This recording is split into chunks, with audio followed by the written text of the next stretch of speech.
Own చేయించుకునేటికి మాకు time ఇచ్చి అప్పుడు షార్ట్కి వెళ్ళేవారు. నాట్ లైక్ ఓకే చదివేసి వచ్చేయండి అలా కాదనమాట.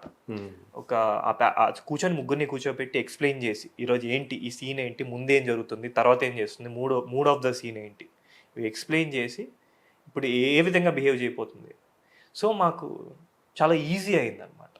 ఓకే. ఇప్పుడు and I'm very happy that ఏదైతే థియేటర్లో అరుస్తున్నారో నా సీన్స్కి గిఫ్ట్ రిటర్న్ ఇచ్చే సీను, మెడబట్టుకునే సీన్, ఇవన్నీ సెట్లో కూడా క్లాప్స్ పడ్డాయి నేను చేసినప్పుడు. ఓకే. సో అది యాజ్ అన్ యాక్టర్గా నాకు అది పెద్ద సాటిస్ఫాక్షన్. గొడవ కూడా చేశారు ఎప్పుడైతే వైష్ణవి మిమ్మల్ని గట్టిగా ముద్దు పెట్టుకుంటుందో అక్కడైతే ఆడియన్స్ అయ్యో నేను కొన్ని మీమ్స్ చూసాను, వీడియోస్ చూసాను. ఇప్పుడైతే థియేటర్లో చైర్ ఎరక్కొట్టేస్తున్నాడు. అంటే చేయకూడదు కదా అట్లా అన్నట్టు, ఎందుకంటే ఆ ముందే మెసేజ్ పెడుతుంది very next I love you interval scene. అదే ఇంటర్వెల్ సీన్. అదే నాకు ఎంతమంది అదే స్క్రీన్ షాట్ కోరి ఎందుకురా.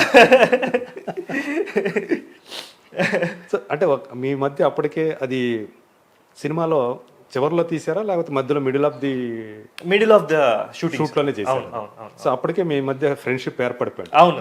ఈ ఫ్రెండ్షిప్ ఏర్పడిన తర్వాత ఇలాంటి సీన్ చేయాల్సి వచ్చినప్పుడు, ఇలాంటి ఇంటెన్స్ సీన్ ఇబ్బంది ఏమైనా పడ్డారా? ఉంటుంది సార్. అంటే లక్కీగా అప్పుడు కొంచెం తను నాకు తెలుసు కాబట్టి ఏదైనా ఉంటే నేను ఎక్స్ప్రెస్ చేయగలుగుతాను. ఆర్ యూ ఓకే, ఏంటి కంఫర్టబుల్ అన్నది, అది ఒక చిన్న అడ్వాంటేజ్. అండ్ ఇంకోటి ఆక్వర్డ్నెస్, ఇబ్బంది. పైగా మీరు కాదు పెట్టేది అక్కడ, ఆమె గట్టిగా పెట్టుకుంటుంది ఇంటర్వెల్ది. అవును. సో అది ఏంటంటే ఫస్ట్ ఆఫ్ ఆల్ అది సినిమాలో అలాంటి సీన్ ఉన్నదని మాకు ముందే తెలుసు, మైండ్ ఈస్ ప్రిపేర్డ్. బట్ అది ఎలా తీయబోతున్నారు ఏంటి అన్నది ఆ రోజు వరకు మేము ఆయన చెప్పి చేసే వరకు మాకు క్లారిటీ లేదు. సో చెప్పడం వల్ల మాకు కొంచెం హెల్ప్ అయింది. డైరెక్టర్ గారు ఏంటంటే ఇలా ప్రెజెంట్ చేయబోతున్నాం అన్నది హెల్ప్ అయింది. So we got little time to prepare our mind. Okay. So and ఇంకోటి వైష్ణవి నేను కొంచెం డిస్కస్ చేసుకు, అంటే ఎలా చేయబోతున్నాం ఏంటి అన్నది. సో దట్ కొంచెం ఆక్వర్డ్నెస్ తగ్గింది అనమాట. కానీ ఇబ్బంది అయితే డెఫినెట్లీ అనుకుంటారు బయట, ఓకే ఈడు కిస్ సీను అది ఇది అని. బట్ అలాంటి అన్నారు కూడా బయట థియేటర్ విజిట్లు కాటికి వెళ్ళినప్పుడు ఎక్కడ క్రౌడ్ లోంచి అరుపులు వినిపిస్తాయి అనమాట. అన్న ఏంటి కిస్ ఎలా ఉంది. సో ఇవన్నీ వస్తుంటాయి. మీరు పెద్ద అదృష్టవంతుడు అన్నట్టుగా. వాళ్ళకి తెలియదు, ఎందుకంటే మరి ఆనందకి దొరకలేదు కదా, ఎవరైతే లవ్ చేశారో అతనికి ఆ ఛాన్స్ దొరకలా. అలాగే తీసుకున్నారు జనాలు. పోలేండి, మంచిదే. అండ్ ఇంకోటి మీకు ఇదే ఫస్ట్ టైమా అంతకుముందు చేశారా? థ్యాంక్ యూ బ్రదర్ లో ఉంది. బట్ అది వేరే, అది టోటల్ ఫుల్ ఆఫ్ లస్ట్ కింద ఉంటది. ఇది ఏంటంటే లవ్ ఉండాలి, నా సైడ్ నుంచి లవ్ ఉండాలి, అమ్మాయి సైడ్ నుంచి కొంచెం వేరే ఉండాలి. ఇట్స్ మిక్స్డ్ అన్నమాట. ఆవేశం ఎక్కువ అమ్మాయి సైడ్ నుంచి, అవును, అగ్రెషన్ ఉంటది, ఆ మొమెంటరీ థింగ్. అవును. సో ఈ డిఫరెన్స్ కనిపించాలి. నేనేమో చాలా ప్రేమగా తీసుకోవాలి దాన్ని, అమ్మాయి ఇచ్చే మీరు కూడా ఊహించరు కదా, అప్పుడు ఊహించను కదా. ఐ వాంటెడ్ బట్ తెలీదు అవుతుందో లేదో, సడన్ గా అయ్యేసరికి చిన్న సర్ప్రైజ్ ఉండాలి.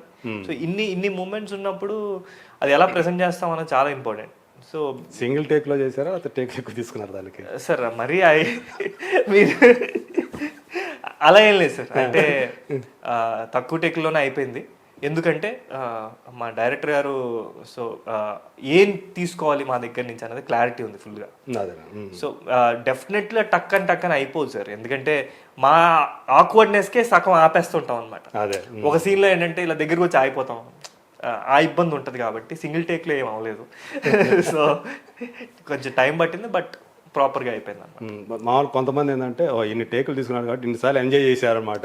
వాళ్ళకి తెలియదు ఎన్నిసార్లు ఇబ్బంది. అమ్మాయి పక్కన పెడితే అబ్బాయి అయితే ఎంజాయ్ చేస్తాడు అనేది ఒక, అయ్యో లేదు సార్, జనరల్ చేసి చెప్పే మనకే ఇంకా ఇబ్బంది ఎక్కువ. ఎందుకు చెప్పనా, ఇంతమంది ఉంటారు.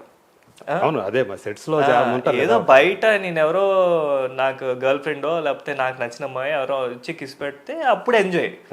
ఇది టెన్షన్, ఇది. అవును. సో దీని తర్వాత మీకు ఇబ్బంది ఏముంటుంది తర్వాత ఎన్నిసార్లు అయినా స్క్రీన్ మీద?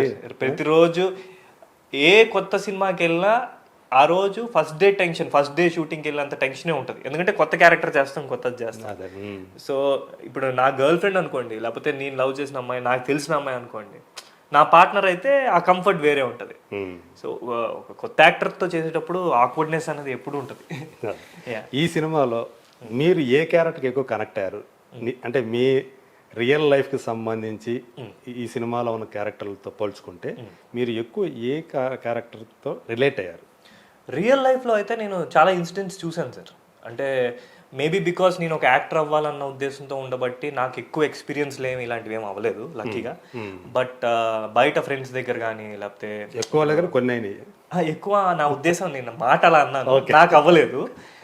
బట్ ఫ్రెండ్స్ దగ్గర అక్కడ ఇప్పుడు ఎవరైతే ఒక పేర్స్ లవర్స్ని చూశానో చాలా మంది వాళ్ళు ఫేస్ చేసే ప్రాబ్లమ్స్, ఇలా మిస్టేక్స్ చేయడాలు ఇలాంటివి చాలా చూసాను. సో చాలా రిలేటెడ్గా అనిపించింది ఫస్ట్ ఆఫ్ ఆల్. సో సినిమాగా అయితే మాత్రం నేను ఫస్ట్ డే విన్నప్పటి నుంచి నా క్యారెక్టరే నాకు ఎక్కువ కనెక్ట్ అయింది అనమాట. ఎందుకంటే వీడి బిహేవియర్ కానీ అన్నీ నాకు చాలా నచ్చాయి అనమాట. కాలేజీలో ఎలా ఉంటాడు అది మీకు నిజ జీవితానికి దగ్గరగా ఉన్నట్టు, అంటే నిజ జీవితానికి అని చెప్పలేను సార్, బట్ కాలేజ్లో ఒక మెంటాలిటీ ఉంటుంది చూసారా, అంటే ఎవడేంటి మనల్ని ఏం బీకేది అని ఒక చిన్న ప్రౌడ్నెస్ ఉంటుంది. అంటే విరాజ్ వస్తున్నాడు అంటే కాలేజీకి అమ్మాయిల అటెన్షన్ ఉంటుంది అక్కడ, విరాజ్ వస్తున్నాడే అని. నేను గీతంలో చదివాను అనమాట. ఓకే. సో మా కాలేజ్ డేస్ వైజాగ్. సో మా కాలేజ్ డేస్ కొంచెం గుర్తొచ్చాయి. సో నా క్యారెక్టర్ నేను బాగా కనెక్ట్ అయ్యాను. అదే ఆ క్యారెక్టర్ అంత ఇదిగా, అంటే ఒక రెబలస్గా ఒక హీరో లాగా అందరికీ అక్కడ ఒక హీరో విరాజ్ అనేవాడు. అలాంటి వాడు మన బ్యాచ్ లో మనం హీరో. వైష్ణవ్ వచ్చిన తర్వాత మారిపోతాడు. అవును, తగ్గిపోతాడు అనమాట, క్యారెక్టర్ తగ్గిపోతుంది. అంటే ఆమె కోసం ఇంకా తప్పిస్తూ ఉంటాడు, ఆమె ప్రేమ కోసం అరువులు చేస్తూ ఉంటాడు. అది కూడా కైండ్ ఆఫ్ హీరోయిజం కదా. అదే ఎక్కడో దగ్గర మనం తగ్గాలి. సో మొత్తానికి ఇవన్నీ కూడా రిలేట్ జనాలకి అదో ఒక క్యారెక్టర్ దాంతో రిలేట్ అవడం వల్ల నేను ఎలా కనెక్ట్ అయ్యానో అలా ఆడియన్స్ కూడా అందరు కనెక్ట్ అయ్యారు. అదే ఎంత పెద్దవాళ్ళైనా వాళ్ళ ఎక్కడో చదువుకున్నాడు వాళ్ళ లైఫ్ లో ఏదో ఇన్సిడెంట్ అయి ఉంటది. మీకు అయిందా? అవుతాయి, ఎక్కడో చోట కనెక్షన్ ఉంటుంది. అంటే సినిమాని ఇది కేవలం ఒక సినిమా లాగా చూడలే జనం. అవును సార్, అవును సార్, ఇది ఓన్ చేసుకున్నారు. అరే ఇది మన జీవితాలు ఇలాంటి జరిగినాయి కదా, ఇది మన జీవితమే కదా, అంత అలాగే జరిగి ఉండకపోవచ్చు ఏదో ఒకట. నాకు చాలా మంది కూడా చెప్పారు సార్, ఆనంద్ మదర్ చనిపోయినప్పుడు నేను అమ్మాయివి క్లిప్పుల నుంచి రిబ్బన్ల నుంచి అన్ని దాచుకున్నాను, మా అమ్మది ఒక ఫోటో కూడా లేదు. ఇది చాలా వరకు నిజం. చాలా మంది బోల్డ్ మంది చెప్పారు, గర్ల్ ఒక లవ్ లో ఉన్నప్పుడు అమ్మాయికి సంబంధించి దాచుకోవడం ఇవన్నీ, అంటే వాళ్ళు మనం ఎక్కువ ప్రయారిటైజ్ చేస్తాం అంతే. సో అక్కడ అపూర్వం అప్పుడు అంతే. సో మన పేరెంట్స్ ని కొంచెం నెగ్లెక్ట్ చేసి వాళ్ళ మీద ఎక్కువ చూపించడం, ఏదో ఒక పాయింట్ లో ఎవ్రీ వన్ కనెక్టెడ్. అది ఇంకా బాధాకరం, ఎందుకంటే పాపం ఆమె మాట్లాడలేదు, మోగది. కరెక్ట్. సో ఇంకా చాలా నాకైతే ఆనంద్ది మదర్ది ఆ సీన్స్, ప్రతి సీన్ లో అక్కడ కోపం వచ్చింది, నాకు ఏడుపు వచ్చింది సార్, నాకు కనెక్ట్ అయ్యాం కదా. సో ఆనంద్ మీద చాలా కోపం వస్తుంది. అవును, ఎందుకు తల్లిని అమ్మని, పైగా ఆమె మామూలు ఇది కాదు, ఆమె మాటలు కూడా సరిగ్గా మాట్లాడలేదు కదా, కొడుకు కోసం తప్పిస్తూ ఉంటది, ఏమన్నా చేయాలని హెల్ప్ చేయాలని చూస్తుంటది, ఇతనేమో ఆమెని తోసేస్తూ ఉంటాడు. అలాంటి సీన్ వల్ల మన పేరెంట్స్ మీద అరే మనం ఎప్పుడో వాళ్ళని నెగ్లెక్ట్ చేసాం, అలా ట్రీట్ చేయాల్సిన అవసరం లేదు, కానీ ఎక్కడో నెగ్లెక్ట్ చేసాం అని ఒక చిన్న స్పార్క్ వస్తుంది. ఆ పెయిన్ కూడా తెలుస్తుంటది మనకి, తెలుసు. ఇదంతా కాబట్టే కదా ఈ రోజులో అందరూ కూడా దాన్ని చూస్తున్నారు. సో ఇప్పుడు బేబీ అయిపోయింది. సో నెక్స్ట్ ఏంటి దీని తర్వాత మీ మీద, అంటే ఇంతకుముందు థ్యాంక్ యూ సుబ్బారావు బ్రదర్ చేశారు. థ్యాంక్ యూ బ్రదర్ అప్పుడు చేసినప్పుడు ఒక లిఫ్ట్లో జరిగే కథ ఎక్కువగా అని ఒకటి వచ్చింది, బట్ అది ఇంట్రెస్టింగ్ అనుకున్నారు, కానీ అది ఎందుకో జనాలకి కనెక్ట్ కాలేకపోయింది.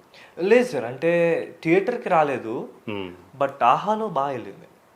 ఆహాలో ఓటీటీలు రిలీజ్ అయింది అనమాట. అప్పుడు సిచ్యువేషన్ కోవిడ్ అయిపోయిన, సో ఏంటంటే థియేటర్స్కి ఎవరు రావట్లేదు. సో అది ఎక్స్క్లూజివ్ టైంలో రిలీజ్ అయింది, ఎక్స్క్లూజివ్ ఆహాకి రిలీజ్ అయింది అనమాట. బట్ ఆ టైంలో అది చాలా బాగా వెళ్ళింది. అప్పుడు కూడా చాలా మంచి ఫీడ్బ్యాక్ వచ్చింది, అనసూయతో పాటు కలిసి చేశాడు. అవును, చాలా మంచి ఫీడ్బ్యాక్ వచ్చింది సార్ దానికి. Thank you brother, vent good. బయట ఏంటంటే మేము ఒకటే ఏంటంటే రిలీజ్ చేయలేకపోయాం, కానీ థియేటర్లో కుదరలేదు. అయి ఉంటే మేబీ అది కూడా బాగా తీసుకునే వాళ్ళేమో, బట్ కానీ ఓటీటీ ప్రకారంగా మాత్రం వ్యూవర్షిప్ మాత్రం చాలా బాగా వచ్చింది. Thank you. అనసూయతో కలిసి పనిచేయడం అనేది ఎలా అనిపించింది? ఆ అమ్మాయి తెలుసు కదా, అమ్మాయి పాపులారిటీ ఏంటో తెలుసు, బట్ ఎక్కువ యాంకర్గా, మాకైతే తను న్యూస్ యాంకర్గా చేసినప్పటి నుంచి, న్యూస్ రీడర్గా నుంచి తెలుసు. తర్వాత ఆ అమ్మాయి టీవీలో అంత పెద్ద పేరు సంపాదించుకోవటం జబర్దస్త్ ద్వారా, తర్వాత సినిమా ఆర్టిస్ట్ అవటం. ఆ అమ్మాయికంటూ ఒక ఇమేజ్ ఉంది, ఒక పాపులారిటీ ఉంది. సో ఈ సినిమాలో ఆమెతో చేసేటప్పుడు ఎలా అనిపించింది? ఆమె యాక్చువల్లీ మీకు ఎంత సపోర్టివ్గా ఉందా? చాలా మందికి ఒక యాంకర్గానే తెలుసు, but she's a very like good brilliant actor. నేను చూసిన ప్రకారం అయితే ఫస్ట్ డే నాకు థ్యాంక్ యూ బ్రదర్లో ఆవిడతోనే లిఫ్ట్లో సీన్. నాకేంటంటే ఫస్ట్ మీటింగ్ అదే కదా, సెట్లో కలిసాను. సో నాకేంటంటే చాలా ఇంపార్టెంట్ సీను, ఎక్స్ప్రెసివ్గా ఉండాలి, ఎంత కాకపోయినా మైండ్లో ఒకటి రన్ అవుతుంటుంది ఆవిడ సీనియరు అది ఇది. బట్ 1 అవర్లోనే I got very comfortable because of her. అంటే తను ఒక నాకు చెప్పేది కూడా, తను ఒక మదర్ బయట కూడా, కాబట్టి నాకు చెప్పేది కూడా ఎలా ఉంటుంది ఒక మదర్ ప్రెగ్నెంట్ అయిన కూడా. కానీ ఆ క్యారెక్టర్ ప్రకారంగా ఆవిడ నాకు చాలా ఫీడ్ ఇచ్చింది. ఇప్పుడు నాకు ఒక మదర్ ఎంత పెయిన్ తీసుకుంటుంది ప్రెగ్నెంట్ అయినప్పుడు, ఇలాంటి సిచ్యువేషన్ ఉన్నప్పుడు ఎలా ఉంటుంది, తన ఓన్ సిచ్యువేషన్ నాకు షేర్ చేసుకుంది. ఆ ఎక్స్పీరియన్స్ అని అవన్నీ నాకు చాలా హెల్ప్ అయ్యాయి. తను ఏంటంటే మీ క్యారెక్టర్ చేయడానికి అవి చాలా హెల్ప్ అయ్యాయి. సో ఆ విధంగా she's very friendly and very professional actors. అందుకనే ఆ సీన్స్ అన్ని అంత బాగా వచ్చాయి. ఈ సినిమా బేబీ సినిమా తర్వాత ఆమె ఏమన్నా కంగ్రాచులేట్ చేశారు సార్, కాల్ చేసి షీ కంగ్రాచులేటెడ్ మీ.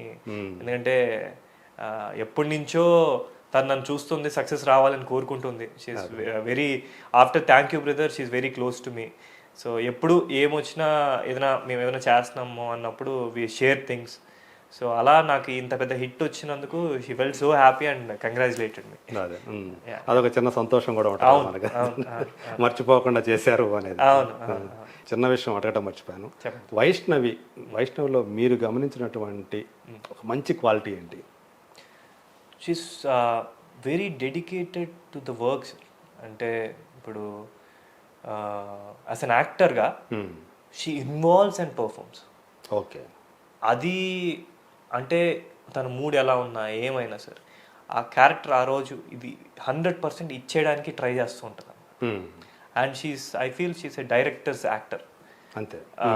సాయి రాజేష్ గారు నాకు ఈ సీన్కి ఇలా ఉండాలి, ఇలా కావాలి అంటే దానిపైన పనిచేసి, ఒకవేళ ఆయన కొంచెం ఏంటి ఇది ఇంకా రావాలి అన్న బయటికి చెప్పకుండా ఏమైనా అనిపించినా తను ఏంటి ఇంకా shall I give you more, ఇంకా ఏమైనా ఇవ్వాలా, నేను ఏమైనా చేంజ్ చేసుకోవాలా అని వర్క్ చేసి చేస్తుంది అనమాట. ఓకే. సో 100% డైరెక్టర్ కావాల్సింది